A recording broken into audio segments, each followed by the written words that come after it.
This is the Power Producers Podcast, where we are refining and redefining the sales game. Rule number one is you have to believe in yourself. You're the only one who doesn't think you belong in this appointment. The prospect has already validated your existence by scheduling time with you. Get it through your head you belong here, go in there, crush it, and close the deal. A place where sales professionals can come to learn from other sales professionals and thought leaders that have mastered their craft. The difference between a good salesperson and a best-in-class salesperson is only 2 minutes. By spending an extra 2 minutes on what you might think is a mundane task in the sales game, you separate yourselves from the pack, you grow your book of business, you close more deals, and you retain your accounts. As well as their peers who are still striving for perfection to achieve their why. I have a wife and 4 kids. Failure is not an option. Real sales professionals, real stories, real results. Are you? Hey, everybody. Welcome to the Power Producers Podcast, where we're refining and redefining the sales game. Today, we have one of my personally favorite people in the insurance industry, Mr. Doug Benz. For those of you watching on video, don't worry. He's not running for office. This guy is just old school and still believes you should wear a shirt and tie to take a man or a lady's money when you cut a deal, and I'm right there with him. Pleasure to have you on, man. I'm looking forward to seeing you here in another week and a half. I know that half of that smile that you've got right now is knowing you're going to be in Key West in about 9 days. Oh, man, I'm counting it down. We cannot wait. But David and Kyle, it's really nice to be here. Thank you so much for having me. Absolutely, man. Thanks so for coming on.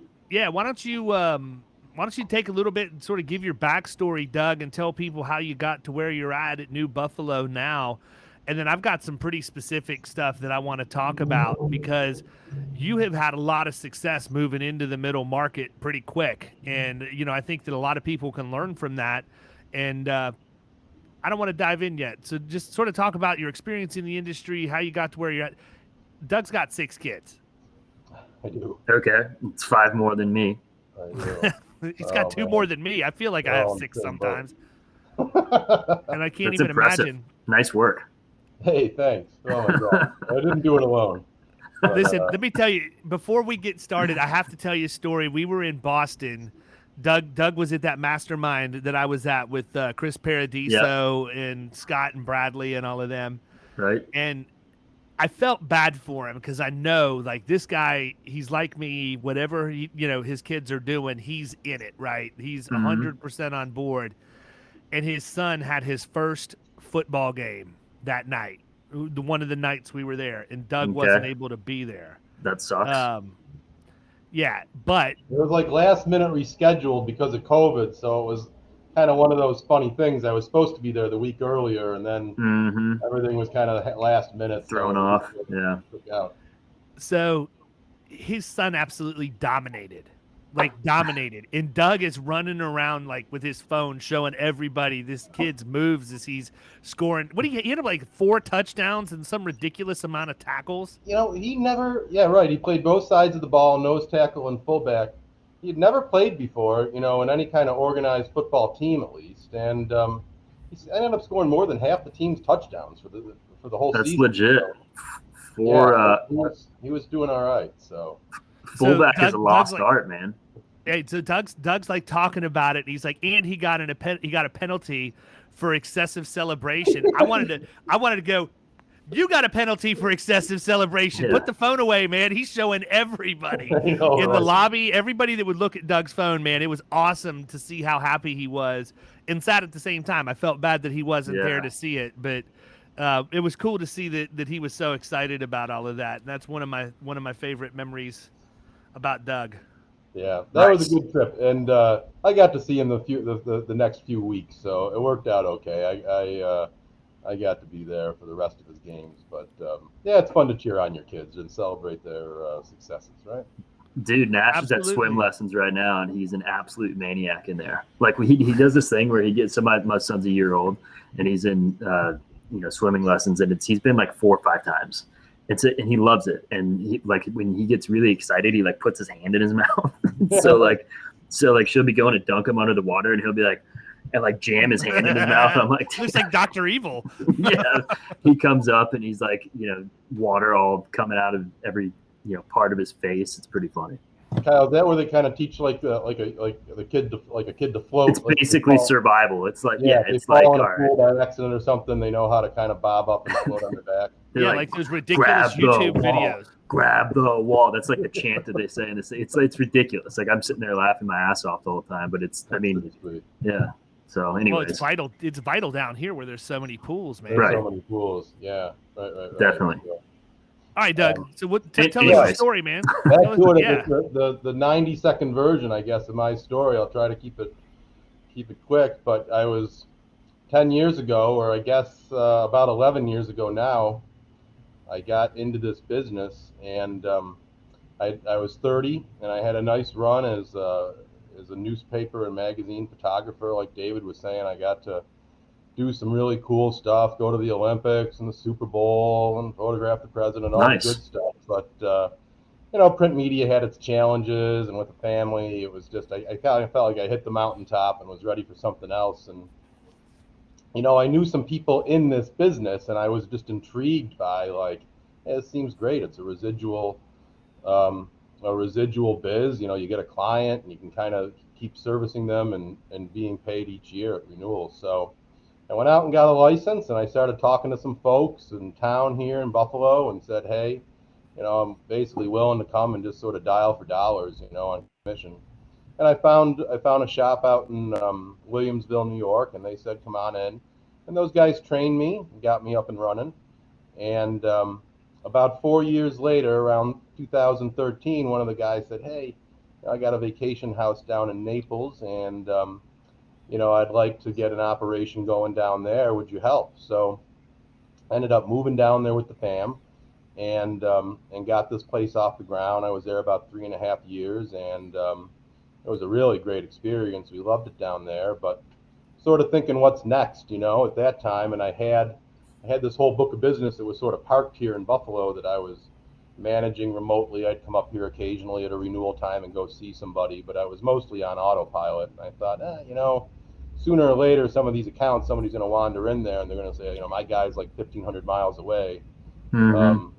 So I was like, either seize it or let it die on the vine or whatever. So I kind of hatched this crazy idea to come back to Buffalo and get an office. And, the appointments is always the big question mark, right? So I kind of thought, hey, having had a lot of trouble getting appointments down in Naples, I thought, I bet it might be a little easier in Buffalo. It's, we don't have some of the factors that you have in South Florida, like weather and fraud to some extent up here. And there's not as many newcomers as there are in Florida doing just about everything. So I thought, I'm going to roll the dice and go up there and to see if I can leverage this book to get some appointments. And the rest is kind of history. It really worked out. It couldn't have come together better. We were down to the wire on some big renewals that I was trying to move over here.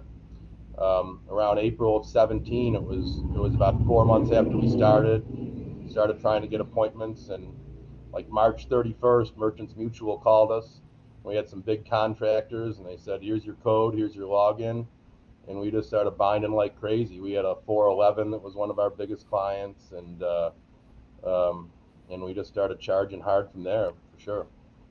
It's interesting, man, based on what you said about how the concern was that somebody might come in and say, well, my guy's only 15 minutes away, or I'm only 15 minutes away, your guy's 1,500 miles away. I think COVID changed that game completely. I don't even think that's relevant anymore, to be honest with you. I think that so many people have gotten used to doing business in a digital environment that it doesn't run nearly the risk of you losing accounts due to locale. I mean, my friend Josh Gurley, our mutual friend Josh Gurley, writes business all over the country, right? I mean, part of it's because he's in a niche, but when we were in St. Louis back at the end of January, he had gone and called on an account in Missouri, and the lady who was basically the gatekeeper / partial decision maker for the decision maker just said, now he wants to keep everything local.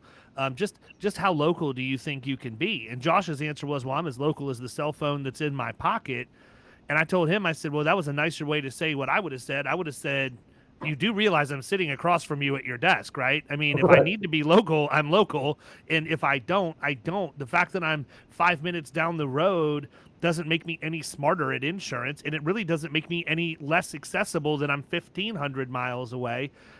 There's a small number of things that could happen that would require me to be here relatively quickly.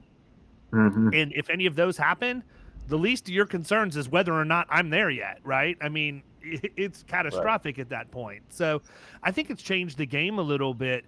But, you know, one of the things that you've done that you've adapted to as you have grown your agency is sort of a natural migration that we see with a lot of people moving upstream and going after some of that middle market business that's, you know, a little bit more ripe for the picking, because there's agents that are asleep behind the wheel.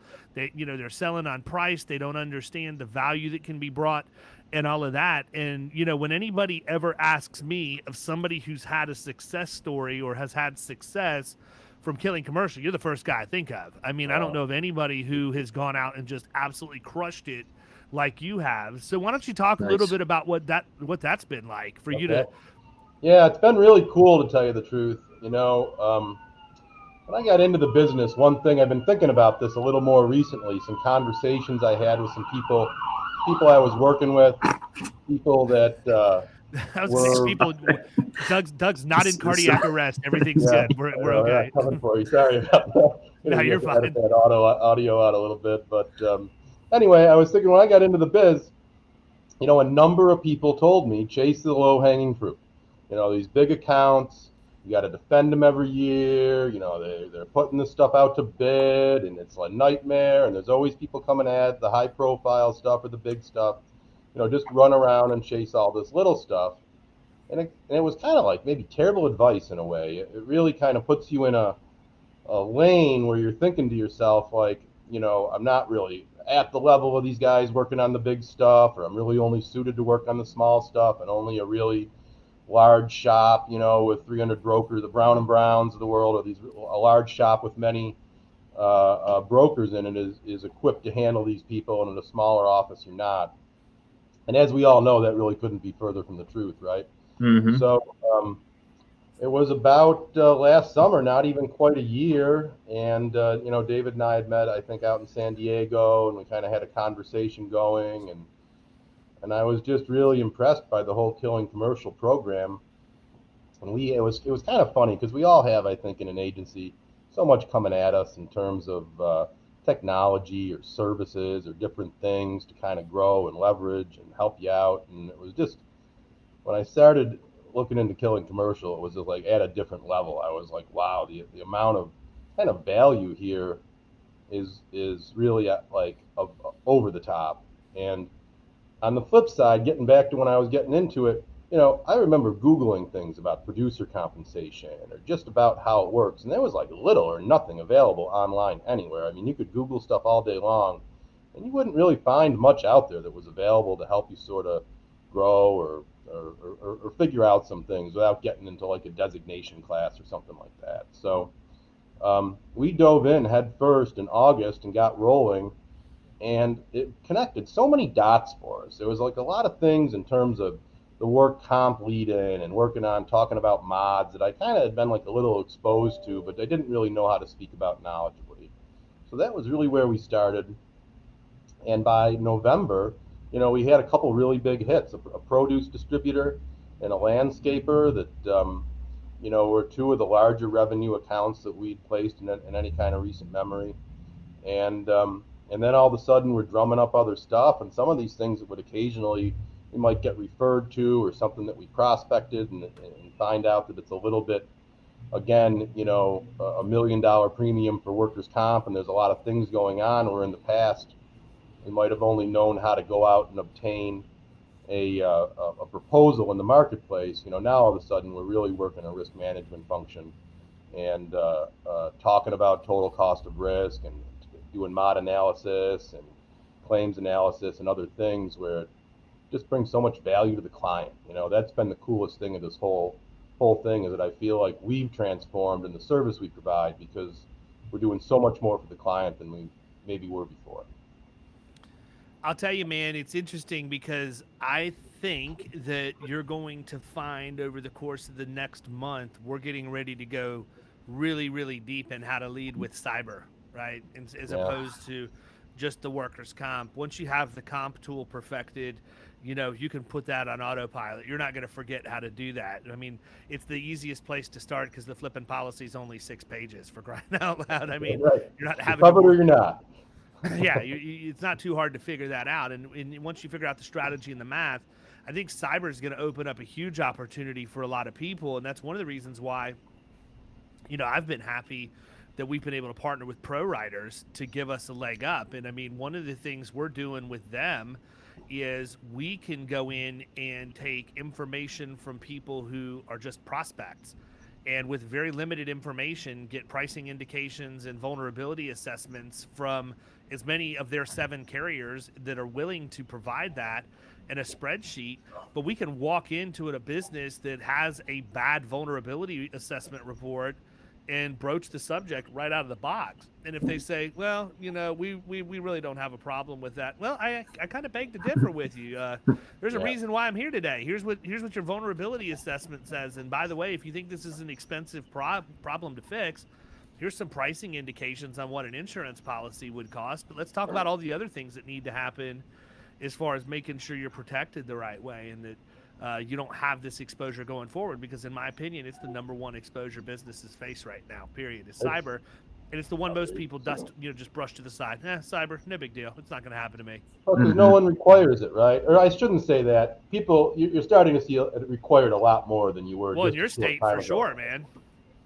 But as it's becoming required, it's more top of mind, I think, for people. But when we started with the cyber a few years ago, it was pretty much totally elective. Nobody was really asking for it much. But now, I mean, I had a client meeting this morning, and it's a software company, and their clients are mostly financial institutions, and I mean, they have some seriously robust requirements for their cyber. So much so that we were examining the requirements to make sure that everything that we're looking at is gonna fit the bill. And it's interesting because it's there's so many products out there. There's so many that are non-admitted, and you really have to dive in deep to the language to see what's in each one of them. Yeah, no, absolutely. And I mean, even with that's one of my favorite ones right now. I can't wait to use it in real time and see how it's going to work. But one of the things that's a hot button in those coverage forms right now is whether those policies are pay on behalf of or reimbursement policies. So, imagine walking into a business who says, oh, no, we've got that all taken care of. We've got a cyber policy. Oh, really? So is your ransomware on a pay on behalf of, or is it a reimbursement? Do you know? And by the way, if it is a reimbursement, talk to me about the digital wallet where you store all the Bitcoin that you're going to have to pay for that ransomware, because they're not going to take US dollars. I'm just interested as to what the risk management strategy is around that your agent recommended to you. And boom, short circuit at that point. They have no clue. You've got them like seeing double of everything. But I mean, it's a real problem, man. I mean, I think that there's so much opportunity there. And again, I've said this probably I'm 3 for 3 on the last 3 podcasts we've done. Agents are lazy, man. They don't want to go learn it, right? It's not an easy coverage to understand. You do have to actually do your job and read coverage forms. It's not a huge amount of premium. And that's what the problem is. They're looking at it as, I'm not going to spend that much time on a $2,500 cyber policy. Oh, okay, good. Well, if you're not willing to spend the time on a $2,500 policy that's the gateway to $50,000 in agency revenue, I'll happily step in and take that for you. Not a problem at all. Right. Well, I mean, as we see every day, if you get hit and you're bare, I mean, the chances of you just going down, the ship is sinking. I mean, you can go right out of business pretty fast. And we're at an all-time high for these attacks. It'll be interesting to see if there's hardening in that space, because for a long time, I mean, I remember talking to some underwriters where they were like, I'd ask about a particular coverage on a cyber policy, and they'd be like, oh, the carrier says they've never actually paid a claim on that coverage or something like that. Yeah, I think those days are behind. Numbered. These attacks are coming hot and heavy right now. Yeah, there's so many things that you can do to peel that back. Talk a little bit about. I mean, you've done some other things that really you have. I mean, you've done things inside of Killing Commercial, but you've come up with some stuff on your own too, man. Yeah, what? Part of it is, in terms of being exposed to some of these accounts, you sort of come up with some of your own low-hanging fruit that you're looking for when you're going in. And by no means do I expect you to give the secret sauce, because there may be somebody in Buffalo listening to this, and all I'd tell them is they better be careful, because Doug's fixing to get them. That's right. Get their business. So yeah, there's some nuances to work comp in New York that that you're not going to find in an NCCI state. So that's right. We were able to sort of twist things a little bit and customize it to make our own approach. So, in essence, New York's rate, if you're an insurer in New York writing workers' comp, your rates are filed. So maybe if you want to have some flexibility to charge an account with a little more hair on it, a higher premium, there's these factors that become involved. So one thing we've been doing is looking for folks that have a high factor and a low mod. It's kind of the opposite of going in on a high mod and reworking it, and that's been really working for us well. It's a unique approach, and I think so many of these people, it's nothing like this has ever been explained to them. Nobody's ever had a conversation with them about this different stuff. A lot of them, if you're with like a national payroll company, I can almost assure you that they are not giving you the best value on this workers' comp in New York. So if we're finding those opportunities every day and running with them. And my background was mostly in trade contractors. That's what I got into this business writing, and that's what I kind of started with a phone book and a phone, and I don't even know if I had a computer on my desk in the very beginning. And I just dialed all day. I had all these notes in the margins of the phone book, and then I'd take them and put them on the lists. But contractors of all kinds were my big thing. But since I got into killing, I've actually been working. We have a new market here, Selective. They've got a lot of appetite for social service stuff, and we're trying to grow with them. So we've been having some really good luck in that space, and it seems that there's no shortage of folks that could really use help on their comp, because even a large organization, they're just, nobody's paying attention to it too closely, and they don't even know the client doesn't know the questions to even ask, Right. So a lot of it's educating the client or the prospect, and it's working really nicely for us. I think we have on deck for 7-1 an account that David gave me a lot of help with through killing, and we're taking the first piece of it, which is the comp, and that's about $20,000 in revenue. I think the rest will follow at renewal, but that will not only be, I think, our biggest account, but it will be the biggest single policy we have here in the agency. So nice. That's, like, how good does that feel, right? Yeah, absolutely. And it's a relatively short time, in less than a year, to be actually putting those on the board is transformational. So I got a lot of tuition to pay for all those kids, David. So you're really helping me out. I'm getting my return on investment from killing commercial for sure. Hey, I was gonna say first round of root beer barrels is on Doug at Green Parrot next Friday. There you go. Oh man. But I think it's interesting, man, because you think about social services and nonprofits and all of that. I can say this with 100% absolute certainty. I've never seen one that's clean. No. I have never had anybody, and I don't target that business, but I've got like 5 people that are in killing commercial that do go after that business, and when they bring it in, I'm like, there's a lot of money here. This thing's filthy. This is like right up my alley. Why am I not going after this? Why am I not looking at this stuff? And I really don't have a good answer for you, Doug. I might have to build a vertical in Florida Risk to go after that. But I mean, you start looking at the things. There's no formalized claims reporting process. There's no, return to work, recover at work, whatever you want to call it. There's no, accident investigation, incident investigation, all of the things that are, always talked about with contractors and everything else.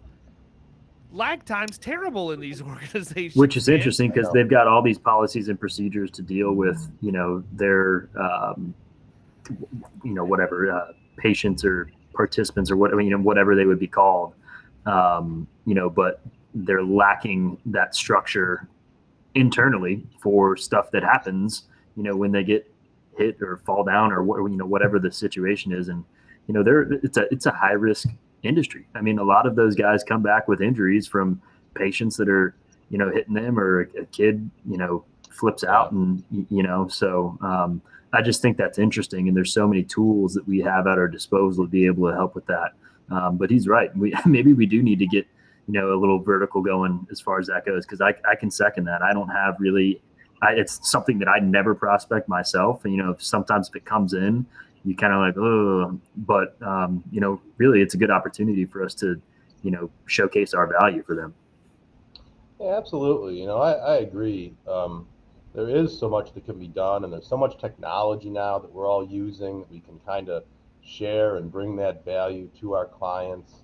So there's never been a better time to really help people out and offer that value add, So I agree. I think that space is ripe for help, because they aren't clean accounts usually. And a lot of times folks don't really know how to straighten them out. And maybe too, we all run into these situations where the accounts in the middle market that we're chasing, I'm not chasing somebody that's got locations in 25 states. Right. I feel like sometimes you run into these guys that are at these really large brokers, and there's small fish over there. A smaller middle market account is a small fish there. They're chasing municipalities. They're chasing all kinds of really large stuff, or these people that are operating all over the country. And I feel like some of these accounts, they might be paying, $300,000 in premium, but they're still just kind of like an afterthought. In some of these large shops, they're just not getting the attention. So it's in an agency like ours, they're a really big fish, and you can believe if they need anything, they're going to have it in about 5 seconds. So, well, I think part of it too is they have problems, but insurance salesmen and saleswomen don't know how to fix those problems, right? Mm-hmm. Because their answer is to fix a problem by selling them insurance. They don't think about total cost of risk and all of the other things. I mean, truthfully, when we sat down and looked at the one that you referenced, one of the first things that we just sat down. It was like, boom, boom, boom, boom, boom. These are the things you need to be looking for. Here's where your problems are. And it just blows my mind that an account that has that much revenue has essentially been neglected, because it's not like it's difficult, man. If I can figure out how to put the things in place and get these accounts cleaned up, anybody can do it.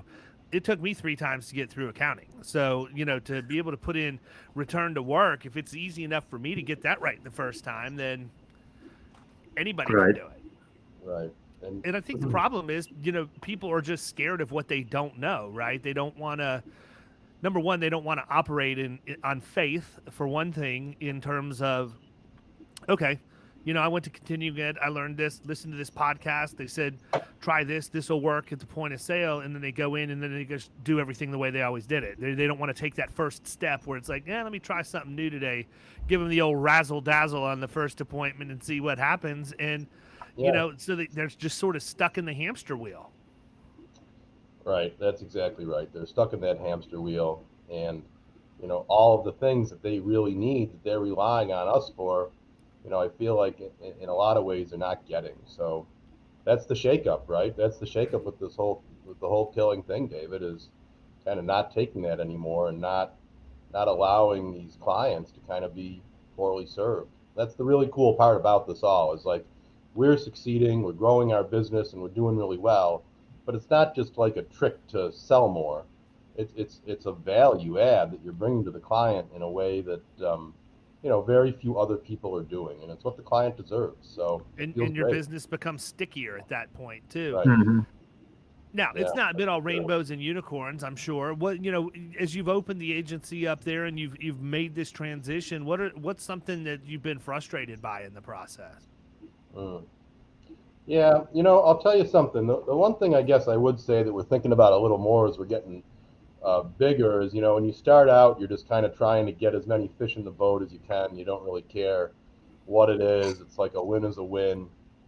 And then you kind of get a little bigger and you look back and you say, hey, in terms of our systems and our processes, what are we doing here? So I guess that's been something, I don't know if I'd necessarily call it a frustration, but it's something that I'm focusing a little more on now is just trying to, as we grow, not be the only person that can do something, or have to field something from the client because they're not maybe set up to talk to somebody else or what have you. So, an example is like we just set up a certificates at email address for our agency, because a lot of them before, they would just come to me and I would forward them to Louise usually. But so some of that stuff, just formalizing some of that stuff. What are the duties of this role and things like that is kind of, I think, been the growing pain a little bit that we're at now. Definitely been there, done that before, man. I mean, it's tough when you're out bringing in business and then having to figure out how to handle operations and do everything all at the same time. Plus, balance family life with that and everything else. I mean, none of us came to this job because we wanted to be captive to the occupation. We kind of wanted a lifestyle that'll go with it. Right. And I think that there's a way that you can have all of it, right? You can have the good residual income, a good book of business, but still have the flexibility in your schedule to go out and spend time with your family and watch your kids, participate in their extracurricular activities and all of that. I mean, that's the main reason that I was attracted to the industry, Otherwise, I'd still be slinging pork and beans on aisle 6. Yeah, that was what really attracted me to it too. And it's interesting being back in a career, where I was traveling a lot, and if there was, an assignment that you were to cover on Christmas Day. I remember shooting World Junior Hockey on Christmas Day, and trying to have Christmas, with family in between hockey games. So NBA plays on Christmas, football on Thanksgiving. So it's like when you have a family, that kind of stuff gets old really fast. So the 9 to 5 was what was one of the things that I kind of loved about this business. But then, like you say, you get to a point where it's like you have to really carve that out, or it's easy to become workaholic, I suppose you might say about it. And never put down the pen. So that's interesting though. Photography, obviously a really creative, task in general. Did any of that translate over to the insurance world and help you look at things differently? Give you a different perspective, maybe using a different part of your brain that I don't have? I bet his loss control reports are ridiculous. The photographic quality of exterior buildings is fantastic. I wonder about that. That's interesting. Yeah. I try to bring, we always all try to be creative when we're looking at a risk and figuring out how to solve a problem. I will tell you that I am a little bit of a stickler on the aesthetic of things sometimes, how things look. And, some of the folks that work with me probably think I'm a real... Oh, I get notes from him. I'm not even going to pretend like he doesn't send me criticism on email. He'll say... Like marketing stuff, or... He's like, you got to adjust your light a little bit more this way, or do this, or do that. I mean, I've got those emails. A little reflection in your glasses. I'm like, I got to tell him how to... You notice it's not there, too, don't you? It's not there today, is it? Yeah, but it's funny, man. As soon as you asked that question, Kyle, I pictured Doug walking in to the lobby of a new business appointment with one of those cameras that's got a lens so big it has to have its own tripod for the lens. It just it's like this long and that big around. When I was starting out in this business and I was still kind of wearing both hats for a little bit, I would be at a Buffalo Sabres hockey game, and you shoot through the glass down next to the bench or in the corner, and I'd be bumping into some client that I just left their office in the morning or something, and here I'm in the first period, I'm chucking through the hall trying to get back and file my photos, get them out on the wire before the second period starts. That's funny. What are you doing here? Little hobby of mine. Thankfully, it wasn't for too long. Too terribly long. But. So you bring up family, and you've got family. Your wife's in the agency with you to some degree, isn't she? She is, yeah. So Liz handles a lot of the personal lines new business, and that works out great, really, because I'm able to sort of focus on the commercial, and Liz runs proposals for personal lines that's incoming, and is really good at that. So that's another funny thing. I mean, she was never really into she's kind of an artist really herself. She's very creative in her own right. And she really is awesome, and I'm a lucky guy. She kind of picked up the ball and ran with it in this when we did it. So we had a conversation very early on, David, with Hanley, and he was talking about how his wife in her family agency handles the personal lines. And I just kind of remember that I seeing this light bulb go off, and all of a sudden Liz was saying, I bet I could try to take that, off the plate. So that's been an awesome way to work. It's kind of interesting working with your spouse. Good for you guys, man.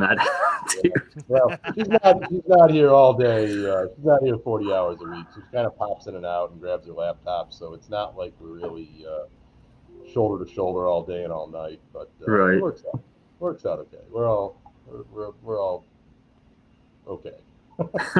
Good. Yeah, I don't know, man. We've tossed around the idea before, and I don't know how that would work. I mean, I think that my wife, number one, would be an absolutely stellar producer. I just don't know, and that's not where the issue would be. No. I mean, your wife already is. I mean, that's proven based on what she does. It's just, I can't imagine. Oh yeah, no, that would not be the issue. I mean, well, Kyle, what would be the issue? Nope, we're not doing this. Kyle. It looks like we're coming up on an hour here. It's so funny, man. I mean, we've talked about it, and I'm even going through it right now with my oldest son. He's expressing an interest, and I'm letting him just deal with it on his terms, right? Dude, so I've got to jump in here. Every time there is any type of insurance commercial on the TV, Nash whips around, and especially the Liberty commercials, like with the emu and Doug, it's as soon as it could be anything. Like Jill Scott's doing this nationwide commercial now, and she starts singing, he whips around. I'm like, dude, he's money. It's too funny, man. It's like nothing else. It's only the insurance commercials. That's funny. Weird. Yeah, that's funny. David, that's interesting. I sometimes kind of bat around the idea about what I think about one of my kids wanting to follow me into the business. And one side of the coin, it's very cool, and the other side of the coin, it's I don't know, you sort of want them to find their own way a little bit. Maybe there's a way to do both. Maybe I think if somebody, my oldest 17, she's graduating from high school today, right? Following behind David here pretty closely with the oldest graduating from high school. But I almost wonder if I would say why don't you go work for a company for a couple of years? Go move to New York and work for or wherever.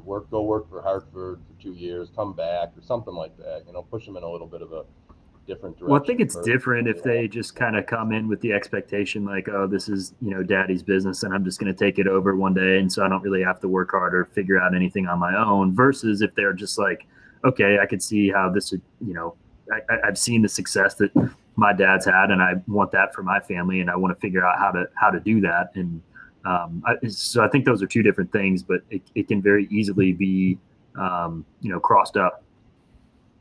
No, I agree. Yeah. And I mean, that's one of the reasons. I mean, Grayson's working at Publix right now. And I've told him, he's started out as a bagger. Then he got moved up to being a cashier. Then he got to be responsible for 6 self-checkout lanes. Then he got moved into grocery.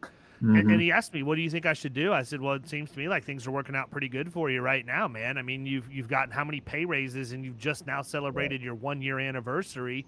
You've got increasing responsibility. They're clocking you at 37, 38 hours a week. At some point, they're going to tell you need to go full time because you're averaging too many hours. And I said, I'd ride that train as long as you can, because truthfully, I don't know that I would be able to do what I do in a production capacity if I wouldn't have spent the time that I spent in the grocery industry, because I had to learn how to deal with people at their absolute worst. There is nothing worse than dealing with an upset restaurants. Customer. And Yeah, all that. Grocery, restaurant, retail. And I prided myself on that. I prided myself on taking a negative situation and flipping it into a raving fan. I was probably better at that than anything else in my career doing that.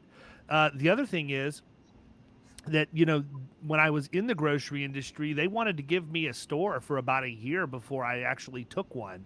And the reason why was because I didn't want to be responsible for the bakery if I didn't understand the process around baking the bread and frying the donuts and converting that bread into croutons after it had hit shelf life. And the same thing in the deli, you know, and understanding, because when you run an operation like that, understanding how to manage perishable inventory and all of that is paramount to your success. And so it just gave me really good foundational business sense. It made me understand human resources, and you're not dealing with, you know, $50,000-$60,000 a year people. We were hiring people at $5.25 when that was minimum wage. I think we were giving them $5.25 and minimum wage was $4.75, and you had to learn how to motivate those people. And you know, it gave me a lot of skills that I was forced to learn that I do feel like have immediately translated into my ability to succeed in relating to people in commercial insurance. So that's a long way for me saying, I think my son's exactly where he needs to be. If he wants to come work at the agency, he's always welcome to come and work at the agency. But he doesn't inherit the keys to the kingdom on day one. You know, he understands that he is going to have to learn pretty much every desk in the agency. I didn't. And I want him to be better than me, right? I don't want him to come in and be as good or worse. I want to set him up to be better than what I am. And I think that the only way he's going to be able to do that is to work a few different jobs inside the agency. So right now he comes in on his off days to pick up some extra pocket change, and we have him working with you know, the lead research that we're doing, that we're putting in and having our telemarketer call. He'll come in and do the basic research and work inside of the CRM and put the notes in there and transfer everything over. And, you know, I'm just waiting to see how long he sticks with that before he gets bored, because I know that he'll get bored at some point. And I want to see how he handles it when he does get bored. Is he going to complain about it, or is he going to come and say, hey, I feel like I got a good handle on this. What's something else I can learn, because I want to keep learning more? You know, that'll tell me where his head is. But, you know, to Kyle's point, you know, Grayson's thought process, I don't believe, is that he's going to come in and inherit daddy's business. His thought process is, dad drives a pretty nice car, can pretty much buy whatever he wants. We go on nice vacations. I want to do that too. So let me go see what this is all about, because I don't know that I'm going to get there doing something else. The other thing is, you know, I don't want this to come out the wrong way, but he understands too, you can make a pretty good living not having to kill yourself.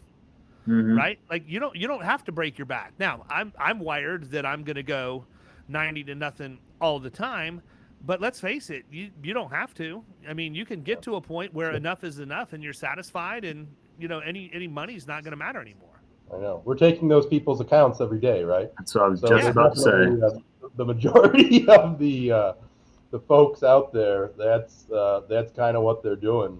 Yeah. One thing I just want to touch on that you mentioned a little bit, back to like learning how to deal with people. You know, I feel like that is such an important role that we play sometimes, you know, trying to focus on the positive in a tough situation. I had a client yesterday that's being sued and they're freaking out, and it's like, you know, how do you kind of talk them off? You know, they're asking me all these questions about what's going to happen if they rule, you know, on 1/1, and I have no idea. And you know, they kind of screwed up. They didn't follow their own procedure. A client got injured, and you know, they're kind of indignant about the fact that it really wasn't their fault. You know, so I'm not going to turn it around, point it at them, and say like, you know, oh yeah, it is. But you know, there's ways to sort of focus on the positive. I always kind of think if somebody calls me up on a Monday morning and, oh my God, Doug, you're never going to believe this terrible thing. I got a DWI over the weekend. It's like, I'm like, oh, did you hit anybody? No. Did you crash into anything? No. Okay, well, we got some good news. So it's how do you frame it? And people are like, oh, okay. Well, it's like, you know, you're not freaked out. Well, maybe I shouldn't be freaked out. So it's talking people off the ledge a little bit is a big role in this business. And, you know, how you do that, I think, is related to your success, you know. I agree. Yeah, I mean, again, the other thing is, I don't think we push, right? I mean, if it's not like I'm browbeating him saying, no, this is what you're going to do because this is what I've done and this is what I want you to do. I want him to come to the conclusion on his own. And I've been pretty transparent about the fact that if this isn't what you want to do, okay, that's fine. I'm going to support you any way you look at it. It doesn't matter to me. I mean, I'm going to support you from Key West, but it's Absolutely. You know, we all see that, or go into clients, people like where, the people are just sitting there waiting for their father or mother to die or something so they can take over. I know a guy who's got to be like 63, 64. His dad still comes into the office, and he's waiting for his father to retire so he can take over the agency. And I'm thinking, like, you're about ready to retire yourself. But, like, yeah. Father still owns it and drags himself in there every day, and it's like, that's not the way to look at it. I think on the flip side, what I love to see is where a second generation gets involved in the business, and they just bring so much energy and creativity to kind of trying to grow things in a different direction, and they just kind of have that human capital that's with some sense of ownership, that's like, hey, let's take this to the next level, let's do this cool thing. And that's always awesome when you see that. Well, it's interesting because in the middle market, what I've actually seen is that I've seen the third generation be the one that really pushes the ball. What I've seen, and this has happened across like probably 6 or 7 different companies that I've been in, where the original founders hand it down to the second generation keep it stagnant, maintain the status quo, or regress a little bit, but then the third generation comes in and they're like full of piss and vinegar, and the next thing you know, they're taking it to a whole different level. And that's a weird dynamic, man. I don't know that, if I'm around, I can't imagine letting something that I built slip under the leadership of a second generation. I don't want to micromanage, but at the same time, there's a difference. There's a difference between micromanaging that and just letting something get out of control to where it's not even close to what you built. Yeah, no, I agree with that. And I mean, I think a lot of it comes back to mindset. Mm-hmm. Yeah, I think a lot of it has to do with the fact, that I'll always just have my eye on it. Even if I'm out, I'll still be watching, and I don't think anybody that's ever built a business from the ground up would be any different. Like, a lot of us can say, nope, when I'm done, I'm out. I'm going to wash my hands and be gone. Nah, I don't think you will be there, Sparky. I don't think that's going to happen. No. I agree. It's part of you. It's part of who you are, especially if you kind of hang on to it and you're talking about bringing your family into it. It's like, it's kind of part of your DNA at that point. Legacy. Yeah. So here's my question, man, real quick, because I know you got graduation and we're coming up on 4:00 and I want to be respectful of your time. What's one piece of advice you would give to anybody who's out there that's a producer that's maybe just sort of trudging along and, they've been in the business for a few years, but their book hasn't really done anything amazing? What piece of advice would you give them to sort of pick it up and take it to the next level? And this is not a plug for Killing Commercial. I want serious advice. Everybody knows how they can find me. I'm interested in what because I respect your opinion. You're like me, man. You did something different. You came in, you found a way to make yourself successful. And I think a lot of people can learn from that. So where do you think you start? Be confident. That's kind of like my thought. I think that if you can approach what you're trying to do with some confidence and just know that you can be successful at it, I think that carries you a long way. I think that it's really easy to second guess in this business, to look at other brokers who are doing a good job on an account maybe, and you're trying to do a better job and win it, and think like, I shouldn't even try here, I'm going to be outgunned. So just kind of approach it with confidence, be confident in the knowledge that you have. Always be learning more, always be developing yourself, always be improving, but confidently attack these accounts because, other people are, and if you want to win them, that's what you got to do. There you go. Sage advice from a man who obviously buys his ties at Brooks Brothers. There's no doubt in my mind with that rep tie. What time's graduation tonight, man? 7 p.m. There you go. Good deal. Well, listen, go have fun with the family. Wrap up your day. I appreciate you spending time with us today. Always good to have a conversation. I need you to get that house in order so that you're able to hit the plane and be in paradise on time next week, man. We're going to have a blast. And by the way, probably should go ahead and give a shout out to my brother-in-law, Matt, who's listening to this, wondering if we're going to mention him because he listens to the podcast and he is a massive Doug Benz fan. I'll just go ahead and say that. We're big Matt and Allison fans too. So anybody that can kind of like party a little harder than me, Matt and Allison are like bar closers. They're our kind of people. They go hard to the end. So I think we're gonna have another fun time down there. I can't wait, man. Well, listen, I literally had to hear about it the next morning because I already knew with Matt and Allison. I'm like, Doug and Liz can hang with them tonight. I'm out. I'm going to bed 7 o'clock. Oh man, it's going to be a good one. I'm really pumped up. I think that man, the synergy and just again, David, you talked about that Boston meeting, and it's amazing what has come out of that for us. Just these conversations that have been transformational in some of the stuff we've done, and I think that this is going to be another very expansive weekend in Key West where we just come away with it and we're like, wow, like we did last time. So yep, I can't wait to see you and Annie down there. It's going to be great. Kyle, you going to be there? I'm not. Somebody's catch you guys next time. Got to run the office. I get it. Yeah, Kyle is not able to go because he doesn't leave his house in many days. So it's true. He's definitely coming for the next one. He has no choice. We'll toast you, Kyle. I promise. We're going to raise a drink to Kyle at the Green Parrot, I think. We might even stream it. Let's do it. I'll join you virtually. There you go. Sounds good. All right, man. Congrats to your family. Y'all enjoy graduation tonight, and we'll catch you soon. All right. Thanks, David. Thanks, Kyle. You've been listening to the Power Producers Podcast. You can follow Killing Commercial Insurance on Facebook and YouTube. And if you want to take your game to the next level, check out our book, The Extra 2 Minutes, and our website, killingcommercial.com.